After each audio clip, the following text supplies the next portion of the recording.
ನಡೆದಾಡುವುದಕ್ಕೆ ಕಾಲುಗಳಿಗೆ ಶಕ್ತಿ ಇಲ್ಲದಂತಾಗಿದೆ ತಾಯಿ. ಈ ಬಡವರ ಮೇಲೆ ಕರುಣೆಯನ್ನು ತೋರಿ ಅನ್ನ ಕೊಡಮ್ಮ, ಭಿಕ್ಷೆ ಕೊಡು.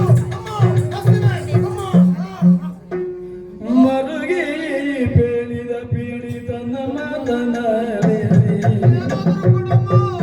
ಮರುಗಿ ಬೇಡಿದ ಪೀಡಿತನ ಮಾತ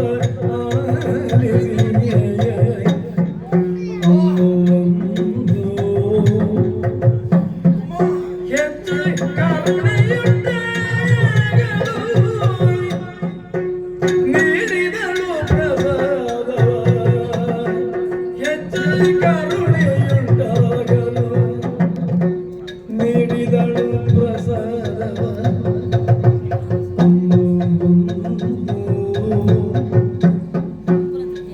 ಎಂದು ನೀಡಿ ಪ್ರಸಾದವ ಪೂಜಿಸಿದ ಪೂಜಿಸಿದೆ ಧರಿಸಿದ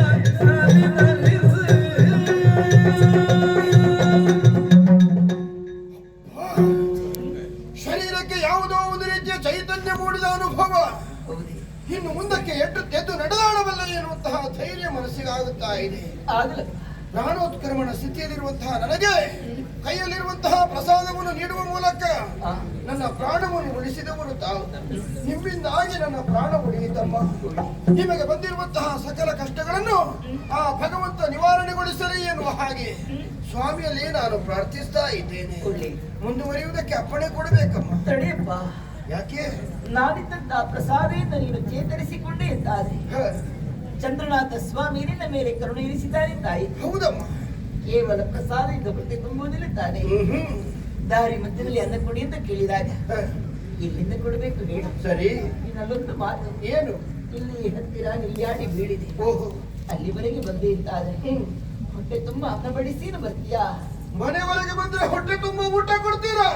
ಬರ್ತೇನಮ್ಮ, ಬರ್ತೇನೆ. ಮಗನೇ ಕರೆದುಕೊಂಡು ಕರೆ ತಂದು ಬೀಳಿಗೆ ಬೀಡಿದಗೆ ಕರೆ ತಂದು ಬೀಳಿಗೆ ಬೀಡಿದಗೆ ಭೋಜನ ಮುಕ್ತಿಯ ಪಡಿಸಿದಳು ಕೇಳಲು ಯಾರೆಲ್ಲ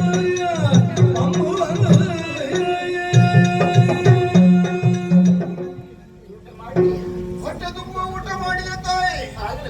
ಅನ್ನದಾನಕ್ಕಿಂತ ಹೆಚ್ಚಿನದಾದು ಮತ್ತೊಂದಿಲ್ಲ. ಅನ್ನವೇ ದೇವರು, ಕೊಡುವವನೇ ದೇವ. ನನ್ನ ಪಾಲಿಗೆ ದೇವತಾ ಸ್ವರೂಪಿಗಳು ತಾವೆಂದರೂ ತಪ್ಪಾಗಲಿಕ್ಕಿಲ್ಲ. ಈ ಲೋಕದ ಜನ ಹೆಂಡ ಹಾದರಗಳಿಗೆ ಹಣವನ್ನು ವಿನಿಯೋಗಿಸ್ತಾರೆ, ಹುಂಡು ಪೋಕರಿಗೆ ಕೊಡ್ತಾರೆ. ಆದರೆ ಭಿಕ್ಷುಕರಿಗೆ ಕೊಡುವುದಕ್ಕೆ ಯಾರೂ ಮುಂದಾಗುವುದಿಲ್ಲ ತಾಯಿ. ನೀವು ಹಾಗಲ್ಲ. ಮನೆಯವರೆಗೆ ಕರೆತಂದು ಹೊಟ್ಟೆ ತುಂಬ ಉಣಬಡಿಸಿದ್ದೀರಾ. ನನಗೆ ಅನ್ನವನ್ನು ನೀಡಿದಂತಹ ಈ ಮನೆಯಲ್ಲಿ ನಿತ್ಯವೂ ಅನ್ನದಾನ ಮಾಡುವಂತಹ ಯೋಗ ಭಾಗ್ಯವನ್ನು ಆ ಕೈಲಾಸದೊಡೆ ಅನುಗ್ರಹಿಸಲಿ ಎನ್ನುವ ಹಾಗೆ ನಾನು ಬೇಡಿಕೊಳ್ತಾ ಇದ್ದೇನೆ. ಹೊರಡಲೇ? ತಡೆಯಪ್ಪ. ಯಾಕೆ? ನಿನ್ನನ್ನು ನೋಡುವಾಗ ಒಂದೆರಡು ಮಾತು ಕೇಳಬೇಕು ಅಂತ ನನ್ನ ಮನಸ್ಸು ಹೇಳುತ್ತಾಯಿ. ಏನಮ್ಮ? ಇಷ್ಟಕ್ಕೆ ಬೆಳೆದು ನಿಂತವನಿ ದುಡಿಯುವುದನ್ನು ಬಿಟ್ಟು ಭಿಕ್ಷೆ ಬೇಡುತ್ತಾ ಇದ್ದಿ. ಭಿಕ್ಷೆ ಬೇಡುವುದಕ್ಕೆ ಕಾರಣ ಏನು?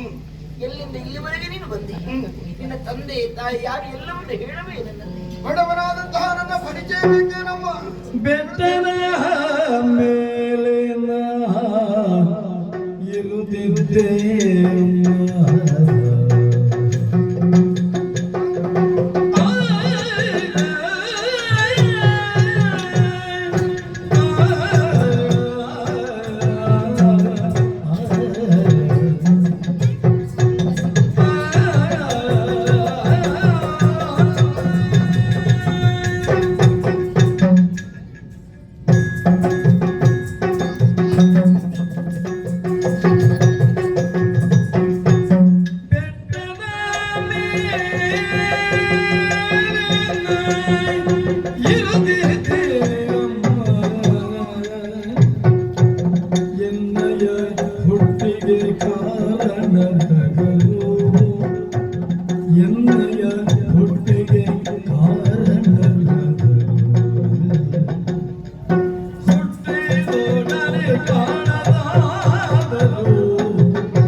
ಕಂಡಾಗ ಮಾತನಾಡಿಸುವುದಕ್ಕೆ ಮುಂದಾಗುವುದಿಲ್ಲ.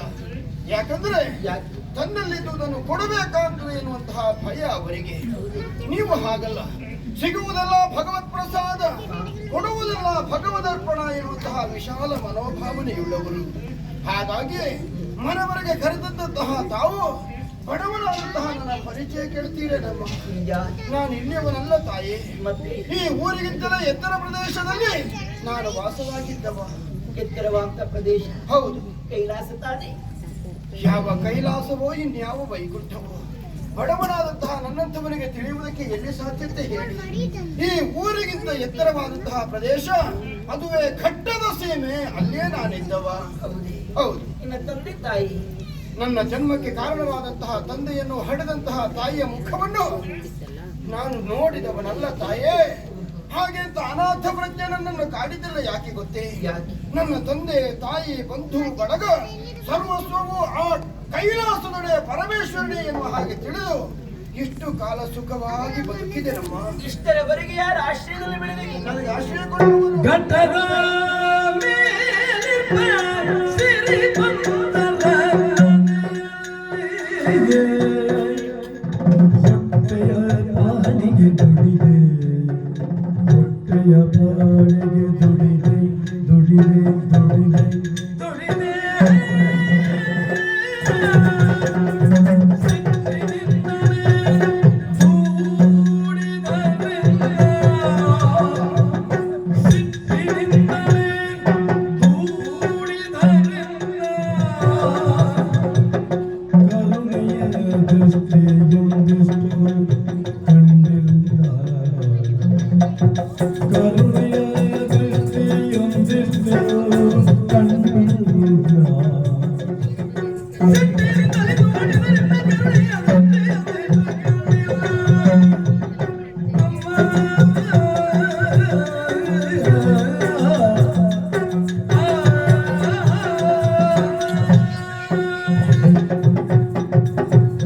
ಘಟ್ಟದ ಮೇಲೆ ಬಹಳಷ್ಟು ಶ್ರೀಮಂತರಿದ್ದಾರೆ ತಾಯಿ.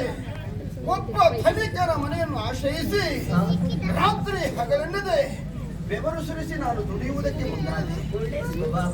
ಆದರೆ ಶ್ರೀಮಂತರಿಗೆಲ್ಲ ಹೃದಯ ಶ್ರೀಮಂತಿಗೆ ಇಲ್ಲ ಎನ್ನುವುದು ನನಗರ್ಥವಾಯಿತು ತಾಯಿ.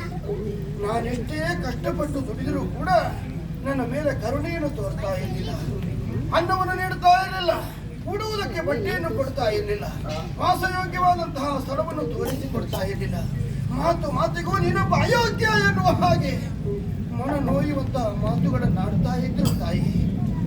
ಒಂದು ದಿವಸ ಯಾಕೋ ನಾನರಿಯೆ ನನ್ನನ್ನು ಹತ್ತಿರಕ್ಕೆ ಕರೆಸಿದ್ರು. ನೀನು ಈ ಮನೆಯಲ್ಲಿ ಇರಬಾರದು ಎನ್ನುವ ಹಾಗೆ ಹೇಳಿದ್ದು ಮಾತ್ರವಲ್ಲದೆ ನನ್ನ ಕೊರಳಿಗೆ ಕೈ ಇಕ್ಕಿ ಹೊರದಪ್ಪಿದ್ರಮ್ಮ, ಹೊರದಪ್ಪಿದ್ರು. ಅಂತಹ ಹೃದಯ ಶೂನ್ಯರ ಮನೆಯಲ್ಲಿದ್ದರೆ ನನ್ನ ಪ್ರಾಣಕ್ಕೆ ಅಪಾಯ ಬಂದಿತ್ತು ಎನ್ನುವ ಹಾಗೆ ತಿಳಿದೆ. ಆ ಮನೆಯನ್ನು ಬಿಟ್ಟೆ, ಶ್ರೀಮಂತರ ಬಳಿಗೆ ಹೋಗಿ ಉದ್ಯೋಗವನ್ನು ಯಾಚಿಸಿದೆ. ಆದ್ರೆ ನನ್ನ ದಯನೀಯ ಪರಿಸ್ಥಿತಿಯನ್ನು ಕಂಡು ಯಾರೂ ನನಗೆ ಉದ್ಯೋಗ ಕೊಡುವುದಕ್ಕೆ, ಆಶ್ರಯ ಕೊಡುವುದಕ್ಕೆ ಮುಂದಾಗಲಿಲ್ಲ ತಾಯಿ.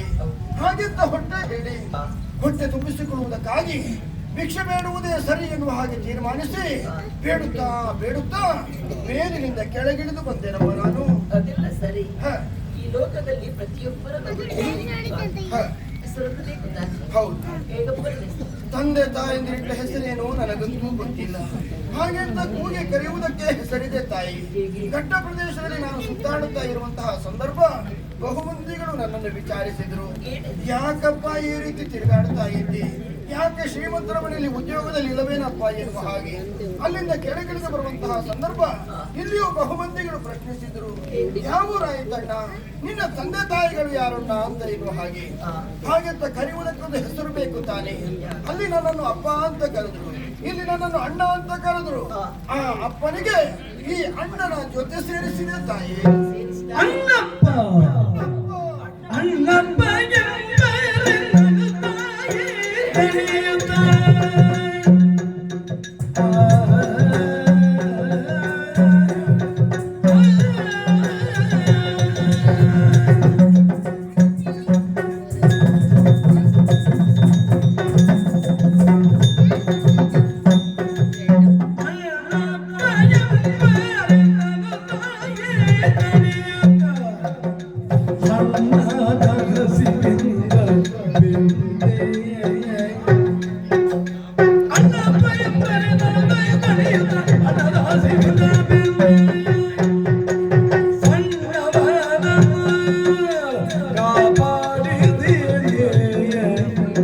ಸಣ್ಣವರನ್ನು ಕಾಪಾಡಿದೆ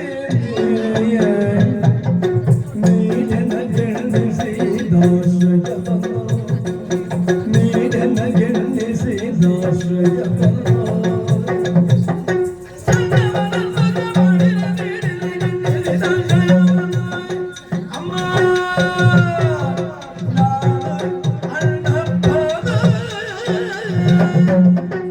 ಹೀಗೆ ನನ್ನನ್ನು ಎಲ್ಲರೂ ಅಣ್ಣಪ್ಪ ಅಣ್ಣಪ್ಪ ಎನ್ನುವ ಹಾಗೆ ಕೂಗಿ ಕರೀತಾ ಇದ್ದಾರಮ್ಮ. ಅಣ್ಣಪ್ಪ ಹೌದು. ಇಷ್ಟೊಂದು ಮುದ್ದಾದ ಹೆಸರು.